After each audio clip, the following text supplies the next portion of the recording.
नमस्कार, मैं राहुल यादव। क्या देश के पहले दलित बौद्ध चीफ जस्टिस की हत्या हो सकती है और ये काम कर सकते हैं सनातन के झंडा बरकरार?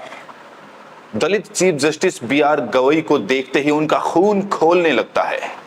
हिम्मत नहीं हुई और मौका नहीं मिला, वरना चीफ जस्टिस की भी मॉब लिंचिंग हो सकती है।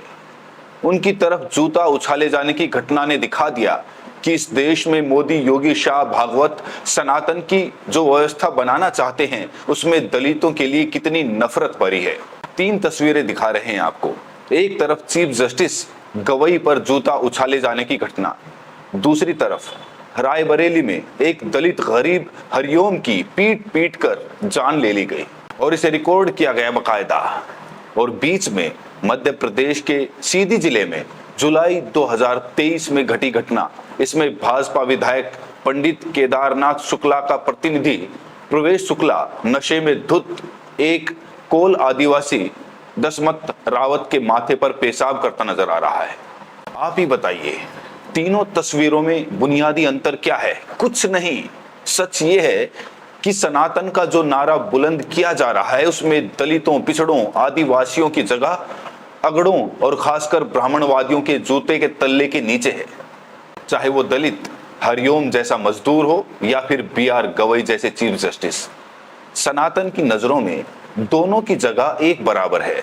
आपको याद होगा, कुछ दिन पहले मथुरा के छठी फेल लफंगे अनिरुद्ध राम तिवारी उर्फ अनिरुद्ध आचार्य ने खुली धमकी देते हुए कहा था कि ऐसे पापी की छाती फड़वा देते हैं चीफ जस्टिस के बारे में। आप लोगों ने भले ही इसे गंभीरता से ना लिया हो, लेकिन उस दिन भी वो सीधे सीधे chief justice of India B R. Gavai का काम तमाम करवा देने की धमकी दे रहा था। तब भी किसी ने नहीं सोचा होगा कि देश के चीफ जस्टिस के चैम्बर में घुसकर उन पर हमला हो सकता है। जी हाँ, हमला। तो आखिरकार सनातन की विकास यात्रा में वो दिन भी आ ही गया जब देश की सबसे ऊंची अदालत में सबसे ऊंचे जज के चैम्बर में उनकी तरफ जूता उछाला गया। मॉब लिंचिंग के सनातनी शौकीन अब वहां तक पहुंच गए हैं जहां से न्याय की अंतिम किरण निकलती है। ये दिखाता है कि एक दलित जब न्याय की सबसे ऊंची कुर्सी पर बैठता है तो सनातन के नाम पर ब्राह्मणवाद के आतंकवादी किस कदर नफरत से चल उठते हैं। Thank you Modi ji, thank you Yogi ji, thank you Mohan Bhagwat. और कितना सनातन चाहिए? सनातन इससे ऊंचा नहीं जा सकता। मोदी, शाह, भागवत ने इस देश में जो जहर बोया है नफरत का, वो एक दिन इस देश को अजगर की तरह निगल जाएगा और इस अजगर का मुंह हर रोज और चौड़ा होता जा रहा है। इंसाफ की सबसे ऊंची कुर्सी पर बैठे दलित चीफ जस्टिस ऑफ इंडिया को ये जहरीला सनातन ऐलानिया तौर पर अपने जूते के नीचे समझने का ऐलान कर चुका है। भारतीय लोकतंत्र और न्यायिक व्यवस्था के इतिहास में 6 अक्टूबर का दिन काले अक्षरों में दर्ज किया जाएगा, जब स्वतंत्र न्याय की सर्वोच्च संस्थान के सर्वोच्च न्यायमूर्ति की साख पर सनातन का काला टीका मलने की कोशिश की गई। सुप्रीम कोर्ट में chief justice of India Gavai पर हमले की कोशिश की गई, उनके चैम्बर में। क्या कोई इस बात की कल्पना तक कर सकता है? ये हमला उस समय हुआ जब कोर्ट नंबर 1 में सीजेआई की अध्यक्षता वाली बेंच एक मामले की सुनवाई कर रही थी। बहुत सारे वकील मौजूद थे। राकेश किशोर नाम का एक वकील चीफ जस्टिस की कुर्सी के बिल्कुल सामने पहुंच जाता है और जूता निकालकर अपने हाथ में ले लेता है। वो चीफ जस्टिस पर जूता उछालने की कोशिश कर ही रहा होता है कि कोर्ट में मौजूद सुरक्षा कर्मियों ने उसे दबोच लिया। जब सुरक्षा कर्मी एडवोकेट राकेश किशोर को पकड़कर ले जा रहे थे तो वो नथुराम गोडसे की तरह नारा लगा रहा था, सनातन का अपमान नहीं सहेगा हिंदुस्तान। जिस तरह गांधी ने जिंदगी भर आए खतरों को नजरअंदाज करके लोकतंत्र के पक्ष में अपनी मौत चुनी, उसी तरह chief justice of India B R. Gavai ने भी कहा, मैं इसकी परवाह नहीं करता। इतनी बड़ी घटना के बाद भी उन्होंने 1 मिनट की भी कार्रवाई नहीं रोकी। इस मामले की सुनवाई कर रहे थे, उस पर रत्ती भर भी असर नहीं पड़ने दिया। घटना के बाद सीजेआई ने कहा कि इस सब से आप लोग परेशान ना हो, मैं भी परेशान नहीं हूं, इन चीजों से मुझे फर्क नहीं पड़ता। इसके साथ उन्होंने दोनों पक्षों के वकीलों से अपनी अपनी दलीलें जारी रखने को कहा। जिस वकील ने चीफ जस्टिस की तरफ जूता उछालने की कोशिश की है वो कोई 2-4 दिन पुराना वकील नहीं है कि उसे पता ही ना हो इसका अंजाम क्या हो सकता है। सुप्रीम कोर्ट के बार में उसका रजिस्ट्रेशन 2011 का है। मतलब वो 15 साल से तो सुप्रीम कोर्ट में प्रैक्टिस कर रहा है। उसके पहले कुछ साल निचली अदालतों में। कहा जा रहा है कि हमलावर वकील चीफ जस्टिस गवई की मध्य प्रदेश के खजुराहो में भगवान विष्णु की 7 फीट ऊंची सरकटी मूर्ति की पुनर्स्थापना पर की गई टिप्पणियों से नाराज था। चीफ जस्टिस ने 16 सितंबर को खंडित मूर्ति की बहाली की मांग वाली याचिका खारिज करते हुए कहा था, जाओ और भगवान से खुद ये करने को कहो। तुम कहते हो भगवान विष्णु के कट्टर भक्त हो तो जाओ उनसे प्रार्थना करो। इसी टिप्पणी पर मथुरा वाले छठी फेल लफंगे गुंडे मवाली अनिरुद्ध तिवारी उर्फ अनिरुद्ध आचार्य ने खुलेआम चीफ जस्टिस गवई को कुर्सी तोड़ने वाला बताते हुए उनकी छाती फाड़ देने की धमकी दी थी। इसी टिप्पणी पर मथुरा वाले छठी फेल लफंगे गुंडे मवाली अनिरुद्ध तिवारी उर्फ अनिरुद्ध आचार्य खुलेआम चीफ जस्टिस गवई को कानून सिखाने लगा। सच ये है कि रोज जुबानी सोच करने वाला छठी फेल अनिरुद्ध तिवारी अगर ब्राह्मण नहीं होता तो सरकारी शौचालय का कमोड साफ करने की भी नौकरी नहीं मिलती।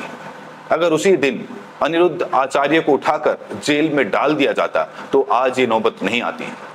लेकिन सनातन में ऐसे लफंगों गुंडे मवालियों को ही धर्म का नायक बनाया जाता है। ये लफंगे किसी भी दलित पिछड़े आदिवासी को किसी ऊंची कुर्सी पर देखना तक पसंद नहीं करते।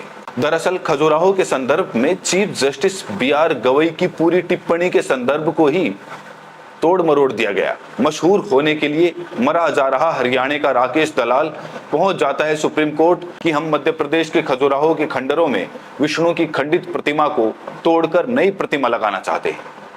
चीफ जस्टिस ने कहा यह संभव नहीं है क्योंकि खजुराहो के खंडर यूनेस्को यानी संयुक्त राष्ट्र के अंडर में आते हैं। ये केवल भारत का मामला नहीं है, पूरी दुनिया की विरासत है। ये आर्कियोलॉजिकल सर्वे ऑफ इंडिया इसकी देखभाल करता है।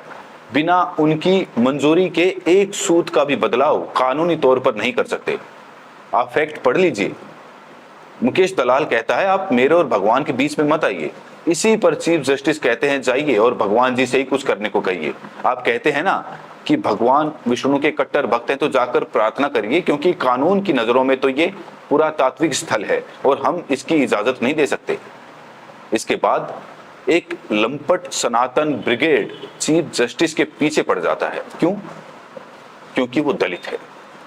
अच्छा, इसके पहले राकेश दलाल इसी मांग के लिए खजुराहो में धरना दे चुका था, दिल्ली में धरना दे चुका था, अमित शाह को गृह मंत्री को प्रतिवेदन दे चुका होता है और सब कूड़े में फेंक दिया जाता है। किसी की हिम्मत नहीं होती कि अमित शाह पर सवाल करे कि क्यों नहीं लगवा रहे विष्णु जी की मूर्ति खजुराहो के खंडरों में। उस चिंपैंजी अनिरुद्ध आचार्य की औकात नहीं है कि अमित शाह की छाती फड़वाने की बात करे, उन्हें कुर्सी तोड़ने वाला बताए, पापी बताए। पुलिस चुरकी पकड़ के पटक पटक कर अनिरुद्ध आचार्य को इतना पीटेगी कि सारी पंडिताई लंगोट में घुस जाएगी। चीफ जस्टिस गवई को वो सिर्फ और सिर्फ इस वजह से धमका रहा है क्योंकि वो दलित हैं, और ये हिम्मत मिलती है उस लफंगे को अपनी जाति से। एक बार फिर से उन तीनों तस्वीरों को देखिए और सोचिए कि मोदी, योगी, शाह, भागवत जो सनातन का नारा उछालते फिर रहे हैं, उसमें एक दलित, पिछड़े, एक आदिवासी की जगह कहां है? वो एक मजदूर हो या भारत का चीफ जस्टिस? हम जानते हैं आपका जवाब क्या है। इस सनातन की बुनियाद ही संविधान को रोंद कर तैयार की जा रही है। इसके पहले कि ये सोच, ये जहर सब कुछ तबाह कर दे, संविधान को बचा लीजिए। इस वीडियो में इतना ही। अगर आपने चैनल को सब्सक्राइब नहीं किया है तो सब्सक्राइब करके ये जरूर बताएं कि ये वीडियो आप देश के किस कोने से देख रहे हैं। बहुत बहुत शुक्रिया।